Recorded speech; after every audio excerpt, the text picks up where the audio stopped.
Bonjour petits et grands lecteurs, j'espère que vous allez bien. Aujourd'hui j'ai souhaité faire une vidéo un peu en l'hommage de la journée de l'écriture manuscrite. Et avant de vous présenter 4 histoires autour de manuscrits qui se sont perdus, qui ont une histoire particulière, j'ai envie de vous présenter le sponsor du jour et le premier sponsor de l'année qui est Skyend. Pour ceux qui me suivent depuis quelques temps, vous avez déjà vu ce sponsor l'année dernière. C'est une académie d'anglais en ligne, c'est une des plus grosses académies d'anglais en ligne en fait en Europe. Je vous propose toujours des partenariats qui j'espère sont le plus utiles pour vous. Personnellement, je trouve ça toujours bien de tester son niveau d'anglais et de reprendre des cours. Par exemple, moi j'ai l'intention de retourner dans les îles britanniques quand la situation sanitaire le permettra. Notamment, je rêverais d'aller au Pays de Galles ou d'aller à Bath ou bien sûr retourner en Écosse et en Irlande. C'est des projets que j'ai et malheureusement, à cause de ce qui se passe actuellement, j'entretenais mon anglais en allant en Angleterre, parce qu'habitant en Normandie, ça n'est pas très loin de chez moi, et ça fait quelques années que je ne peux plus le faire, et donc j'ai perdu un petit peu de l'anglais. Je le travaille avec les séries, mais je trouve ça pas assez suffisant, et donc Skyend vous propose notamment de prendre des cours d'anglais, surtout de tester votre niveau, et je vous en parlerai juste après. J'avais eu l'occasion de tester cette application que tu trouves aussi en ligne, qui est hyper intuitive. Un professeur particulier t'est destiné et teste ton niveau, te pointe tes facilités et ce sur quoi tu dois travailler ou tu veux travailler, parce que c'est toujours toi qui décides vers quoi tu veux aller, voilà, en fonction de tes besoins ou de tes envies. J'avais eu une bonne expérience, ça m'avait permis de remettre les choses à niveau. Pour moi, les conjugaisons à la grammaire, ça n'a jamais été mon point fort. Autant je comprends bien l'anglais, autant pour la construction de phrases, ça n'a jamais été mon point fort depuis le collège. Ça me permet de voir ses faiblesses et ça s'était super bien passé avec la prof et j'avais trouvé beaucoup d'avantages à cette application. Des professeurs particuliers qui vous sont destinés, quand ça se passe pas bien avec un professeur, tu peux le changer. Les horaires sont flexibles, c'est-à-dire que si tu veux travailler ton anglais le matin, tu peux, sur l'heure du midi ou après le boulot, ou si tu travailles la nuit, tu peux le faire en journée. Bref, c'est quand même hyper pratique parce qu'on n'a pas tous le temps en fait d'accorder des heures d'anglais parce que soit t'as des enfants, soit t'as un emploi du temps chargé. Là au moins c'est toi qui fixes la date, c'est pas du genre juste pendant la journée et comme des cours classiques que tu pourrais prendre ou juste des cours du soir. Là ça peut être sur ta pause déj ou au petit déjeuner quoi. Et pour le coup je trouve ça hyper pratique. Ces cours en anglais en ligne ils sont personnalisés selon vos besoins et vos envies. Si vous souhaitez voyager, si vous souhaitez travailler tel vocabulaire ou tel vocabulaire, il y a vraiment une personnalisation qui fait que t'es vraiment accompagné, on t'impose pas un professeur et ça c'est quand même génial. Et ce que j'avais remarqué c'est que l'application est déjà, faut dire ce qui est, jolie, c'est accessible et c'est surtout interactif. Donc ce qui en fait une application où t'as envie d'aller te rendre dessus, c'est assez simple. Tu peux même avoir un certificat personnel à la fin des cours, à la fin des séances. Je suis là pour te proposer un petit code promo, on va pas se le cacher. Le cours d'anglais pour tester ton niveau il est gratuit, qu'importe si tu passes par moi ou pas, donc ça permet de te fixer ton anglais et de voir après si tu souhaites prendre des cours. Si tu veux prendre des cours, ce sont des forfaits à prendre et donc avec le code promo que je te mets ici et que je mets en barre d'infos, tu auras le droit aux 2 premières séances gratuites. Donc voilà, c'est cadeau comme on peut dire et j'espère que ça pourra être utile à certains d'entre vous. On va commencer la vidéo. Alors comme je vous le disais, c'est une vidéo qui est un peu en l'honneur de la journée de l'écriture manuscrite. Je vais vous présenter 4 petites histoires. Voilà, aujourd'hui j'ai envie de vous raconter des petites histoires. Je vais mettre certaines sources en barre d'infos. Je suis pas allée trop profondément parce que sinon la vidéo allait durer 5 heures. J'ai vraiment envie de vous raconter des petites anecdotes comme ça. Il y a des histoires qui sont plus ou moins connues si vous avez fait de la littérature. On part de l'Antiquité jusqu'à des récits qui sont beaucoup plus modernes. Donc pour le coup on va commencer et on va commencer avec pas n'importe qui. Quelqu'un que je vous ai déjà présenté sur la chaîne. C'est cette histoire qui m'a donné l'envie en fait de faire cette vidéo parce que Sade c'est un personnage. Alors Sade, on va parler des 120 journées de Sodome dont je vous ai déjà parlé dans la vidéo sur Sade que j'ai fait à ce sujet, donc une vidéo plus globale sur l'auteur. Sade c'est un auteur qui a été très sulfureux, ça a donné sadisme, bref, c'est un auteur qui a une mauvaise réputation qui peut être aussi inculquée à ses faits parce qu'il écrivait des récits sulfureux mais aussi il a commis des actes. Il a eu 3 affaires très importantes, il a le jour de Pâques fessé les fesses d'une dame de joie. Ça ne se fait pas le jour de Pâques, voilà. Il a empoisonné, alors c'est un peu plus compliqué que ça, mais il a drogué certains de ses employés domestiques plutôt à l'époque dans son château à Lacoste lors d'une soirée mondaine un petit peu hollée et ils ont mal réagi aux drogues en fait parce que c'était des drogues qui étaient là un peu pour les... C'était pas dans un but d'empoisonnement, c'était plus pour je pense les détendre, plus dans ce côté là, sauf qu'ils se sont rendus malades donc il a même fait un petit séjour en prison à cause de ça, voilà, il a il a fui en Italie, Sade a passé toute sa vie à être un peu en lien avec la prison.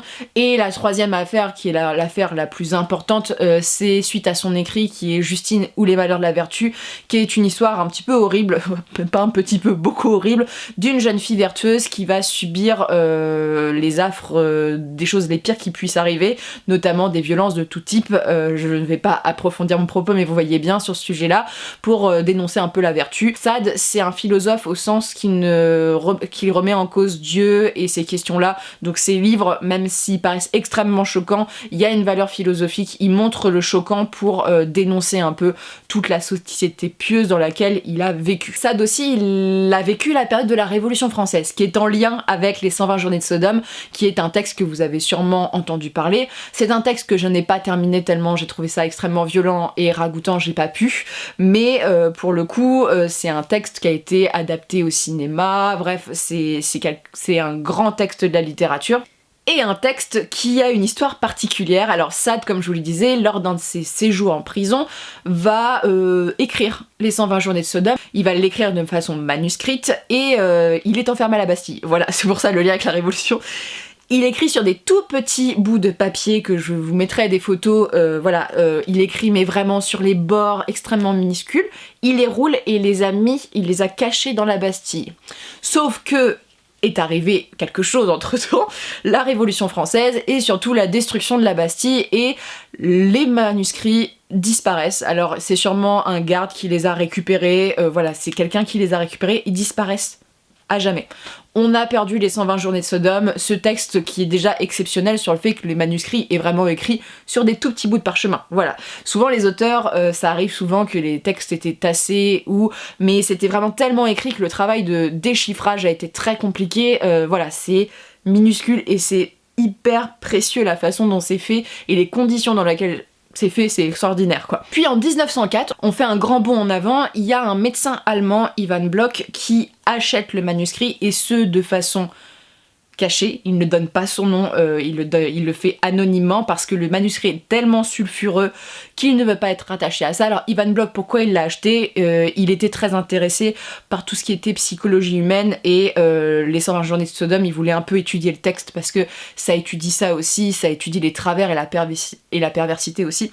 Donc il achète ce manuscrit et pour le déchiffrer, parce que c'est tellement petit, il va demander à Maurice Heine de le faire, et donc il y a une première édition qui va sortir en 1935. Vous voyez, voilà, le manuscrit est sorti des siècles après.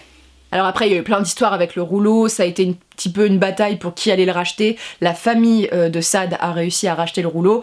Il y a une histoire un petit peu parallèle d'Hydro par exemple, il y a eu un peu la même histoire, il a caché des morceaux de ses manuscrits dans son château et c'est un soldat trouvé à l'époque. Donc voilà, les petits manuscrits cachés, ça existe depuis très très longtemps. Ensuite il y a Jean-Jacques Pauvert qui nous a quittés malheureusement, qui a décidé d'éditer le manuscrit vers 1957 il me semble, sauf que le manuscrit va être frappé du gouvernement, le gouvernement de Charles de Gaulle va condamner le manuscrit, va le censurer. Il faut savoir que Sade, déjà, pour ses condamnations, on l'appelait l'infâme S.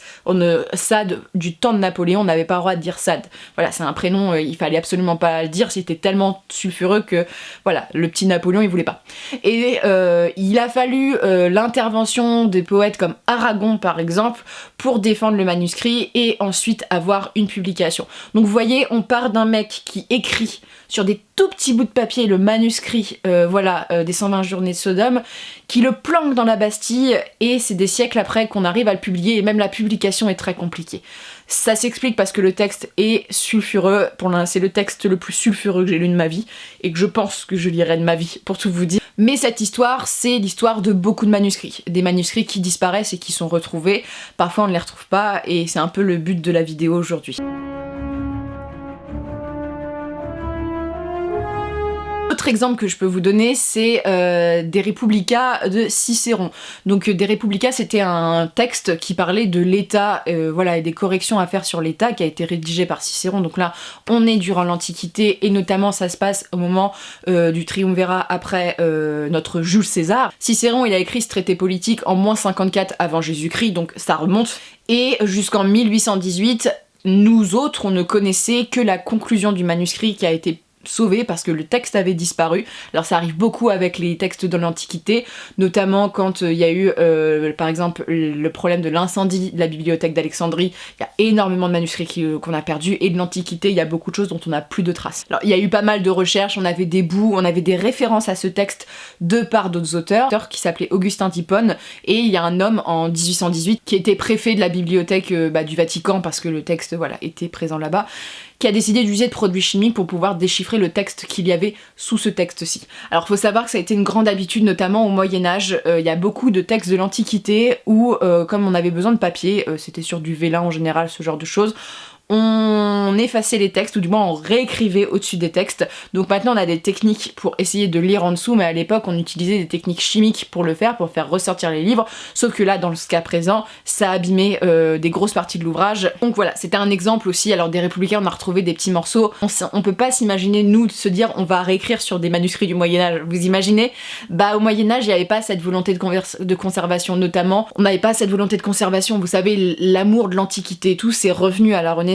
Et c'est vrai que c'est un petit peu dommage, on a perdu beaucoup de textes, mais par exemple Da Republica c'était l'exemple même des manuscrits qu'on perd et dont on retrouve des petits fragments, mais dont on retrouvera jamais l'entièreté, à moins qu'on retrouve voilà par miracle, mais pour le coup c'est vraiment l'exemple même, soit des manuscrits qui se sont perdus avec les guerres, les destructions, le fait aussi que Cicéron c'était dans une époque compliquée, c'est pour ça que le texte est aussi important, parce que c'était une époque où l'Empire romain était un petit peu en bascule du fait que tout le monde était en train de se battre pour le territoire. Voilà, c'était le petit exemple de Da Republica, mais c'est vraiment un exemple parmi tant d'autres, et il y a beaucoup d'autres histoires de manuscrits, peut-être que j'en referai en vidéo si ça vous plaît.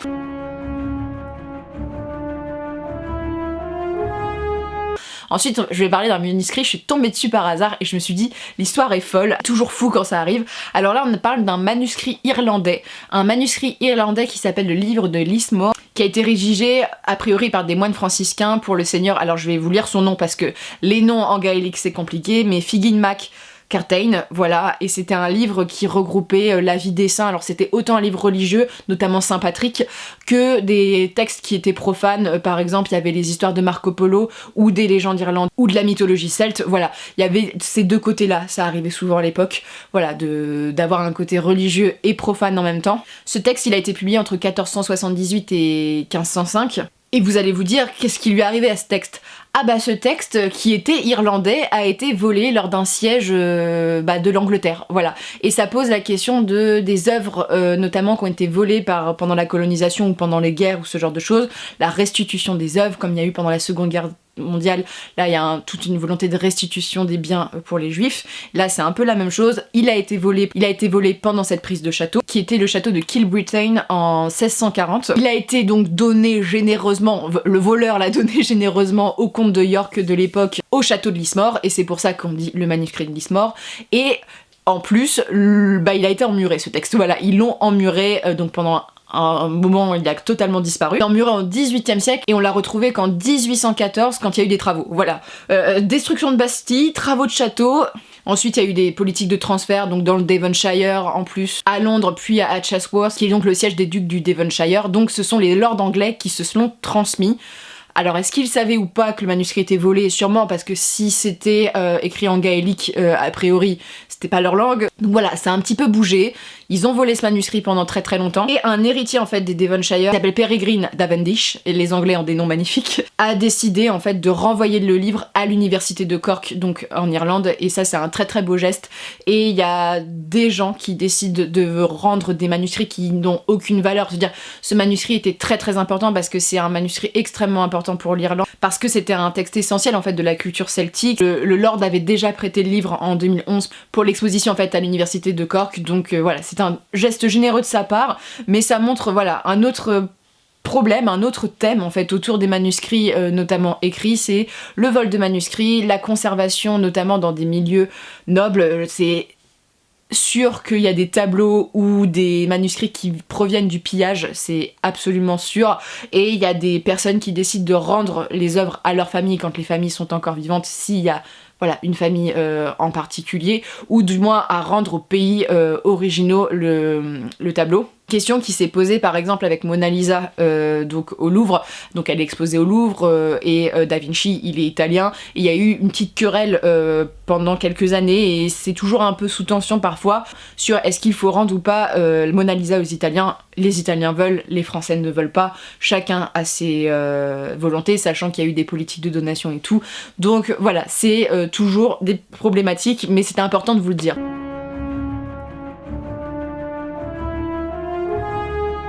Et le dernier exemple, c'est un exemple, moi, j'avais trouvé ça assez touchant quand je l'avais appris en fac de lettres.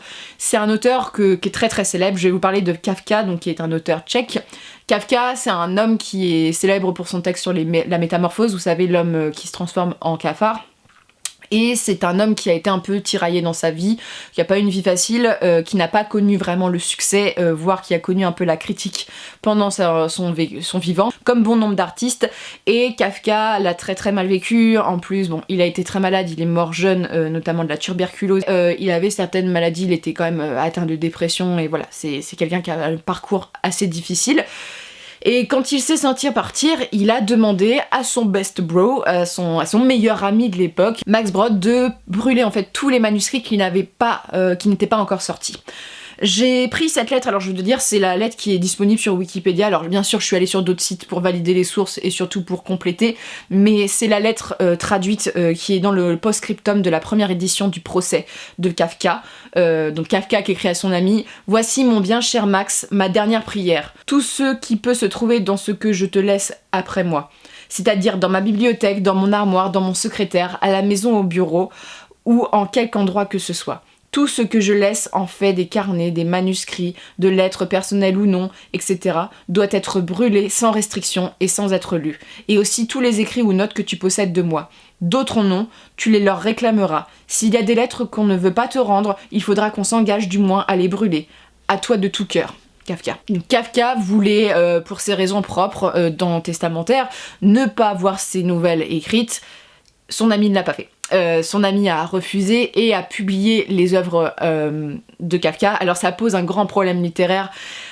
C'est tout l'intérêt de cette histoire, c'est est-ce qu'on doit ou pas respecter les volontés testamentaires d'un écrivain. C'est horrible de ne pas respecter les volontés parce que c'est quelque chose qu'il ne voulait absolument pas, mais en même temps c'est passé à côté de chef-d'œuvre parce que ça a permis la publication du procès, par exemple, qui est un texte, voilà, fondamentale de la littérature, et notamment de la littérature tchèque, et par exemple Le Château, des grands romans de Kafka qui sont inachevés. Et sans cette décision de son meilleur ami, on n'aurait pas eu ces textes. Donc voilà, c'est un conflit littéraire qui est hyper intéressant. Donc après il y a toute une histoire que les textes ont été confiés en Palestine parce que Max Brod a dû fuir en Palestine parce que, vous vous rendez bien compte, c'était des gens qui étaient juifs pendant la Seconde Guerre mondiale, ils ont bien dû fuir, donc voilà, il a fui en Palestine et donc il y a certains textes qui se trouvent là-bas. Et à l'époque, Kafka avait déjà demandé à son amie Dora de brûler des textes. On sait qu'il y avait plusieurs récits et une pièce de théâtre, voilà, dans ce qui a pu être rapporté. Mais il n'a pas brûlé le reste de ce qu'il avait en sa possession. Je pense qu'en tant qu'auteur, ça doit être horrible de devoir brûler ses propres écrits, même s'il le voulait. C'était plus facile de demander à son ami de le faire. Un l'a fait, l'autre pas. Alors ce qui est assez tragique, et en même temps ce qui répond aux volontés de Kafka, c'est toute l'horreur de l'histoire, et parfois les éléments se répondent, c'est que Max Brod, il a pas eu le temps de tout récupérer avant la Seconde Guerre mondiale, mais les gens qui travaillaient pour l'Empire allemand, je ne vais pas citer ce nom sur YouTube, mais vous vous doutez bien duquel c'est, se sont chargés de brûler les écrits de Kafka qu'ils trouvaient. Donc voilà, c'est assez horrible comme situation. C'est qu'il y avait 20 journaux et à peu près 35 lettres dans l'appartement berlinois de Dora. Donc voilà, il y a eu ces pertes-ci aussi. Et ce qui est le plus tragique dans l'histoire, d'une certaine manière, c'est que Kafka a connu le succès grâce à Max Brod. Les œuvres sont devenues très célèbres après, notamment La Métamorphose et le Procès, par exemple, qui sont des livres qui sont énormément lus. Mais il y a un petit blême, comme on peut dire. Les éditions qui ont été faites par Max Brod, c'est des éditions qui ont été vite remises en cause parce que ce monsieur n'a pas respecté du tout les volontés de Kafka, sachant qu'il a remasterisé, on va dire, les textes à sa sauce en changeant des paragraphes. Évidemment, dans Le Château, c'est presque évident que ça a été arrangé selon ses goûts. Alors heureusement, il y a dû avoir un travail, bien sûr, de retrouver les manuscrits et de reprendre les traces mêmes, et de reprendre les traces mêmes de Kafka. Donc voilà. C'est l'exemple même du testament de l'écrivain. Les ouvrages manuscrits qui faisaient cette époque, alors soit à la main ou soit à la machine à écrire, et qu'aujourd'hui on n'aurait pas ce genre de questions parce qu'avec l'ordinateur t'as juste à saisir l'ordinateur et la plupart des fichiers sont dedans. Il y a plus beaucoup d'auteurs qui écrivent de manière manuscrite. Il y a beaucoup de maisons d'édition, si tu envoies en manuscrit écrit à la main, donc c'est refusé. Il faut écrire à l'ordinateur avec parfois même certaines polices, une certaine présentation. C'était 4 histoires assez brèves autour de l'écriture manuscrite, autour des aventures de l'écriture manuscrite. Ce n'est que 4 exemples sur tellement de choses qui se passent, voilà, c'est hallucinant le nombre de manuscrits qu'on continue à trouver, les manuscrits qui ont disparu et dont les historiens pleurent la perte parce que c'était des manuscrits déterminants. Le cas c'est quand même exceptionnel et tragique comme histoire, voilà, ça pose des débats de société et des débats autour du livre qui sont toujours présents, sont bien à soulever de temps en temps. Donc sur ce, j'espère que ça vous a plu. Est-ce que si vous voulez que je fasse ce genre de vidéo de temps en temps, n'hésitez pas. N'hésitez pas aussi à jeter un œil à Skyend. Je vous rappelle qu'avec le code promo, vous avez les 2 premières leçons si vous prenez le forfait gratuite, et vous avez de toute façon la leçon d'essai gratuite si vous voulez tester. C'est toujours bien de savoir son niveau d'anglais et de pouvoir le retravailler notamment. Et sur ce, je vous souhaite de très bonnes lectures et une très bonne journée. On se retrouve bientôt pour une prochaine vidéo.